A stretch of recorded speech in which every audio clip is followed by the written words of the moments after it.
अमित शाह के स्वागत में निरमा के पोस्टर।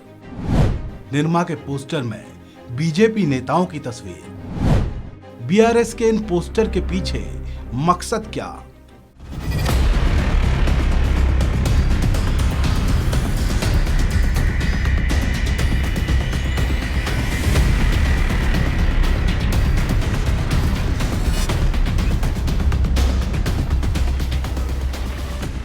आपको हम कुछ बताएं उससे पहले इस पोस्टर को गौर से एक बार और देख लीजिए।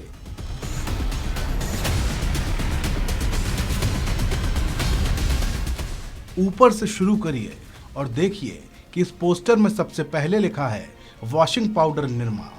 उसके बाद निरमा पाउडर पोस्टर में दिखाई देने वाली लड़कियों जैसी ही तस्वीरें लगी हुई हैं, लेकिन इन तस्वीरों के चेहरों और उनके नाम की जगह बीजेपी नेताओं के चेहरे और नाम लिखे गए हैं।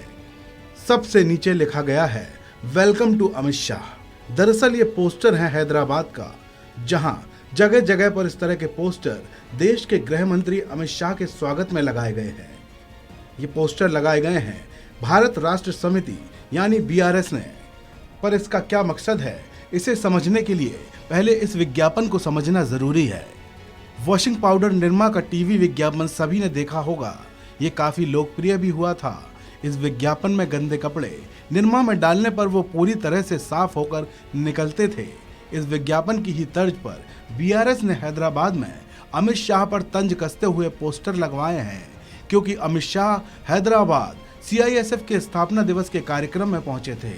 इन पोस्टर में उन नेताओं के नाम छापे गए हैं जो पहले दूसरे दलों में थे और अब वह बीजेपी में हैं। पोस्टर के जरिए अमित शाह पर निशाना साधा गया है कि बीजेपी में आने के बाद नेता पूरी तरह से साफ हो जाते हैं, उन पर सारे आरोप खत्म हो जाते हैं। निरमा के इस पोस्टर में भाजपा के उन 8 नेताओं की तस्वीर लगाई गई है, जिसमें बीजेपी नेता हिमंता बिस्वा शर्मा, नारायण राणे, शुवेंदु अधिकारी, सुजान चौधरी, ईश्वरप्पा, ज्योतिरादित्य सिंधिया की फोटो नजर आ रही है। ये सभी नेता पहले दूसरे दल में थे, लेकिन इन्होंने बाद में बीजेपी का दामन थाम लिया और अब ये पोस्टर बीजेपी पर हमला करने के लिए लगाए गए हैं। दरअसल बीआरएस विधायक और मुख्यमंत्री के चंद्रशेखर राव की बेटी के कविता राव के खिलाफ दिल्ली शराब नीति घोटाले में पूछताछ हो रही है। इसी को लेकर बीआरएस ने बीजेपी पर पोस्टर के जरिए हमला किया है। तेलंगाना की सत्ताधारी पार्टी बीआरएस के नेताओं का कहना है कि विपक्ष में रहते हुए जिन लोगों पर बीजेपी आरोप लगाती थी, वो जैसे ही उनकी पार्टी में शामिल होते हैं साफ सुथरे और बेदाग हो जाते हैं। आपको यह भी बता दें कि पहली बार सीआईएसएफ स्थापना दिवस का समारोह दिल्ली एनसीआर के बाहर हो रहा है। देश भर में विभिन्न स्थानों पर ऐसे कार्यक्रम आयोजित करने की सरकार की सिफारिश के बाद समारोह दिल्ली के बाहर आयोजित किए जा रहे हैं। इस दौरान देश के गृह मंत्री अमित शाह हैदराबाद पहुंचे और उन्होंने इस कार्यक्रम में शिरकत की है। इस खबर में भी इतना ही। आप बने रहिए वन इंडिया के साथ।